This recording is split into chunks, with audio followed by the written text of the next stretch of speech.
Greetings people, it is I, Nick from Mansa Computers once again. What you just saw is a series of gaming footage recorded on a gaming PC. A gaming PC, you say? Yes, but one without a graphics card. Nani? But of course, not without some caveats. So for a gaming PC, a graphics card is still going to be one of the most important components inside, whether you like it or not. And it is precisely because of the graphics card. That's why we have a reason to do this video, because graphic card prices are high right now. And if you don't want to spend more than you have to or can, then this might be a workaround for you. It's not the most elegant solution, but it's a great solution if you are waiting for maybe a specific graphics card, or if you are waiting for the graphics card prices to drop, or if you are playing games that are not too intense. As we showed earlier in our intro, some games actually perform rather decent with just integrated graphics. And if you are only playing these games, you might be able to get away with just having integrated graphics alone.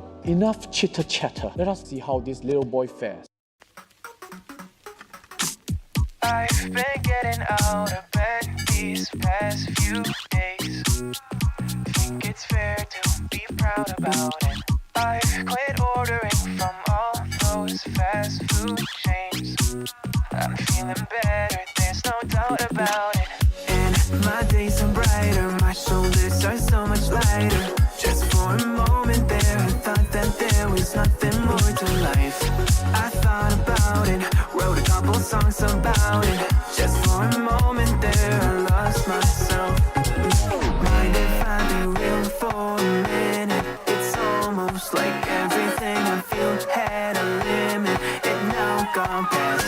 Finding reasons to smile and to laugh, and whenever it's a bad day, music is my band-aid.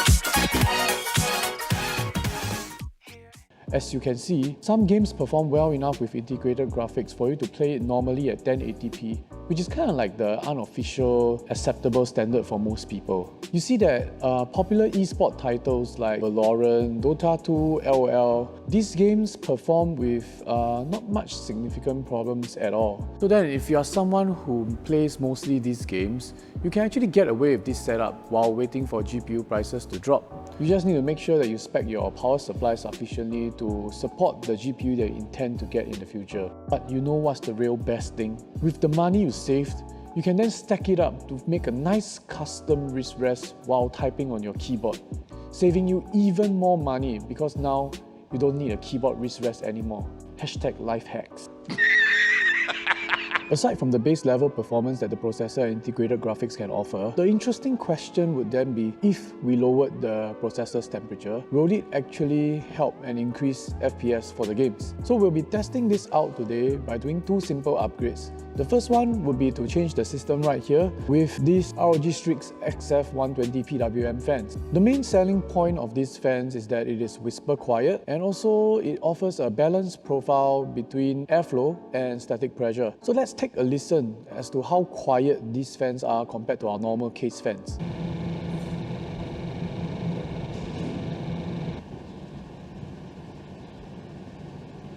Oh my god! Wow! Okay, that's it for the fans. The next thing that we'll add to the system behind is to replace the Intel stock cooler with the ROG Strix LC II 360 ARGB liquid cooler. This liquid cooler comes with 3 120mm ROG radiator fans, and it's also equipped with a 360mm radiator. Just by looking at this, I'm sure our CPU temperatures are already going to improve. So let's take a quick look at our results. So you can see from the charts here, it shows the temperature of the processor while playing all the games. With the default Intel stock cooler, you get this range of temperatures while we are playing all these games. But with the ROG Strix LC II 360, you see that the temperatures drop drastically. In some of these games, even up to more than 30 degrees. That's like a super significant improvement. Well, but what about our FPS for the games? So if you look at both setup, you'll realize that the FPS for most of the games are almost exactly identical, even though our temperatures improved by so much. So we can actually tell that the real bottleneck is still the Intel integrated graphics chip, in this case the Intel UHD 750. But is there really no way to squeeze out even more performance out of this integrated graphics chip? The good news is there is. So Intel has this official tool that's called the Intel Extreme Tuning Utility, and what it allows you to do is to easily overclock your processor and your integrated graphics chip using a simple graphic user interface. We did some simple overclocks by raising the processor graphics ratio limit to 16.5 times and also the processor graphics voltage to 1.315 volts. Then we compared it to the stock speeds and ran CSGO and Valorant on it. The results are quite cool. You can see that on Valorant, just by doing this simple overclock, we saw an 8% increase in FPS as compared to the stock speeds. Whereas in CSGO, we got more than a 20% FPS gain. That's pretty neat for something so simple.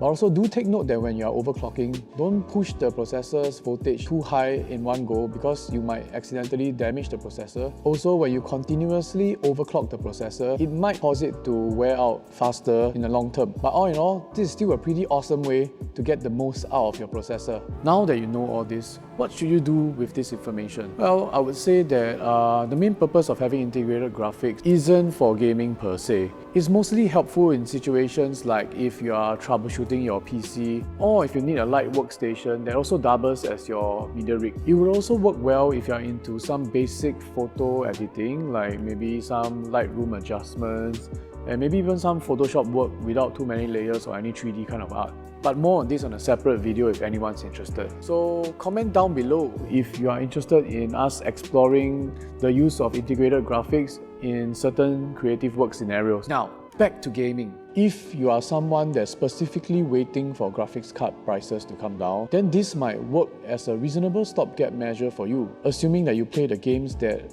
function well enough on integrated graphics. And also, if you're someone who mainly play these games, like I actually know of people out there who only play Dota 2 or LOL, then these games actually run smooth enough using integrated graphics. And if you are using a simple monitor at home, like something that runs a basic 60Hz refresh rate, 1080p, then this solution might actually make a lot of sense for you. Because even budget cards like the GTX 1060, 1650, 1660, these cards are going for prices that aren't exactly considered budget anymore. So this is definitely worth considering if you specifically fall under this group of people. Alright then, ladies and gentlemen, this concludes today's episode. If you still need help making a decision, feel free to drop us a text. I'll be leaving our WhatsApp numbers down below, or if you're uncomfortable with using your mobile number to contact us, you can always reach out to us via Facebook, Instagram, or email. And remember to like, subscribe, and turn on the bell notification to stay updated for all our future videos. Also, be sure to follow our Facebook and Instagram accounts. I've left the links down below for you. You can also check out Intel and ASUS ROG's Facebook pages. I've also included the links down in the description below. Alright, that's it. Peace, and I'll see you in the next video.